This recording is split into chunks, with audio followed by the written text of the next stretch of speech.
Conversation, and we're just friends talking together. Larry's your husband, yes? And how long? We talked about, you said almost 39 years that you guys have been married. So when did you guys meet? We met in college at the Murray State University Reserve Band. Wow. Yes. I was color guard and he played alto saxophone. Oh, played the sax. And so what did your courtship look like? Well, he doesn't like to tell the first date because he does not come off looking well, because we had been married 10 years before he realized that he did not pay for the first date. We did not have a car, either one of us, so we had to walk. We got about halfway there when he said, we were going to the movies, and he said, "How much does it cost to get in anyway?" And I said, "Oh, $3.54, and he said, "Good, because I only have $4. And I thought, ding, ding, ding, he is not paying for yours. So I thought, okay, if there's a second date, it can only go up from there. So he was like, "Please don't share that. It does not look good for me." But he's come up a long way since then. And as he likes to tell, I have resisted smothering him in his sleep for almost 39 years. So that's great restraint on my part, as he likes to say.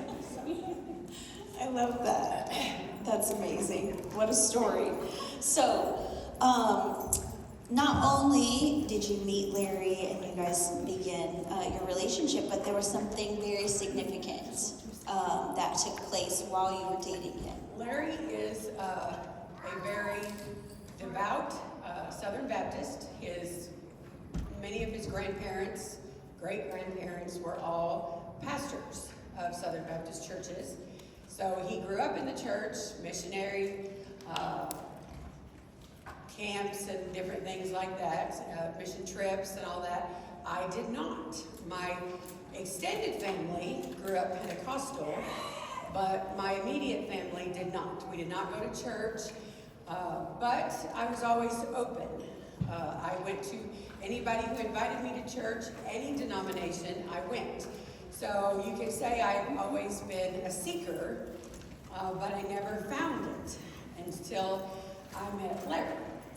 And so he was in a group called Sing and Tell that did mission trips and things. So I went to church just to be with him. And so I guess our first summer dating, he got a job as a youth pastor. And so I visited him, and the pastor said, "If you were to die today, do you know beyond a shadow of a doubt that you go to heaven?" And I did not. So I wrestled with the Lord for 9 months. And then on a visit to his parents' house, I prayed the sinner's prayer with his mom and dad and him, and they led me to the Lord. So they were my in-laws and my spiritual parents as well. So they have a very special place in my heart. That is amazing. That's so amazing. As you look back on your marriage, what are 2 things that stand out the most in your mind as the reason that you've gone almost 39 years?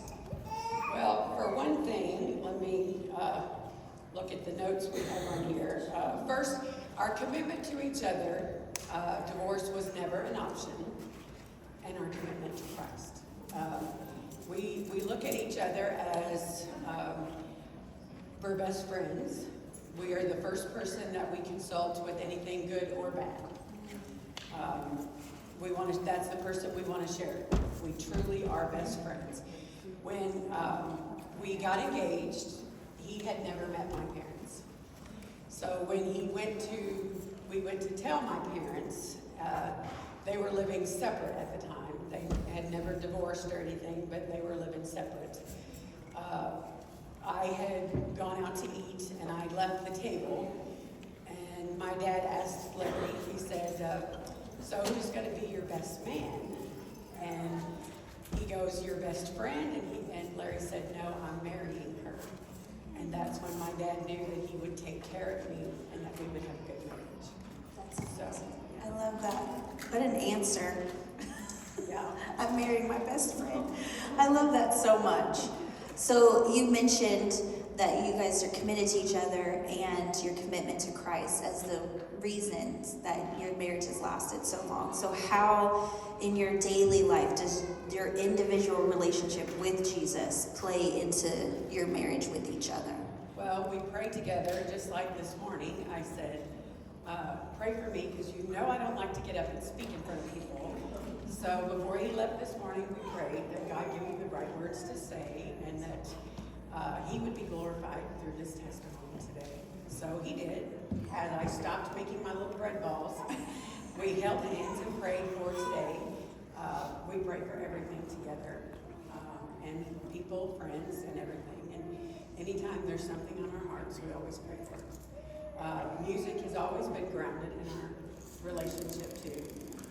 We've done a lot of concerts together, things together. So we even sang this morning together a song that was on our hearts together. So I love that. Yeah. I love that so much. Wow, that is amazing. An amazing legacy to leave for your children. And what a picture of God's grace and his love and mercy to the ladies here today. So to round it out, because I know you don't like to stay up here that long, what is the advice that you would give all of us about loving your husband and loving Jesus? Well, first thing I would say is love your husband unconditionally. Do not ever talk negative about your husband. Your job as a wife is to lift him up, support him always.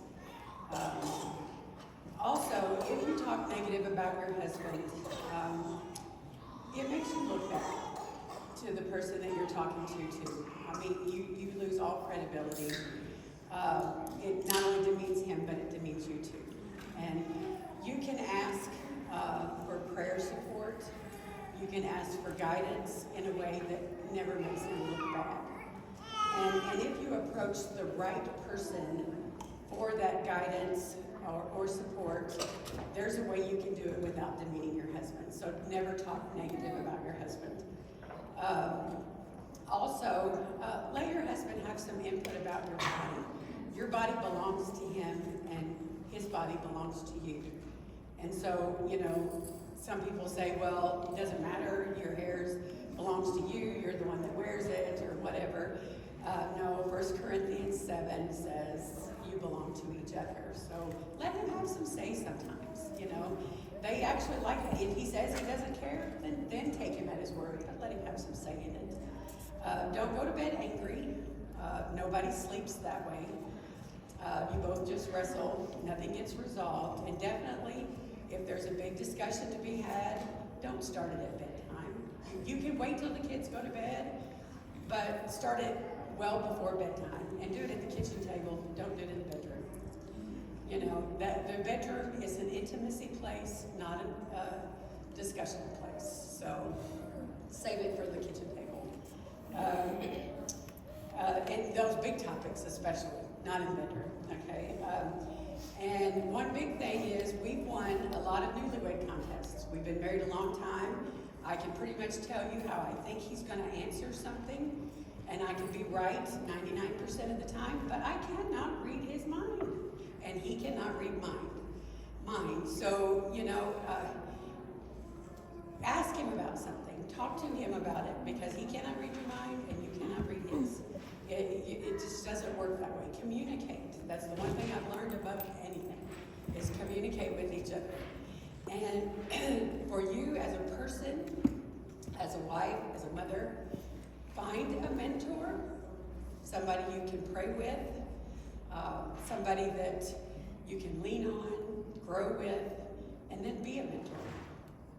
Grow in both of those aspects. I think that would help you in your marriage, in your relationship with Christ, in your relationship with Him. Love it. Love it. And I love you. Thank you so much, Tammy, for sharing with us today.